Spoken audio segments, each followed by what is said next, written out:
how to recover Zangi account in 2025.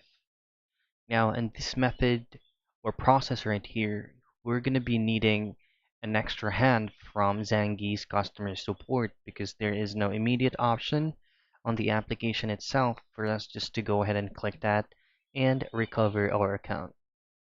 Now, if you're going to be doing this method via your mobile phone, the process is the same. Open up any web browser that you have on your device, and then just simply go to this link right here, zangi.com/contact.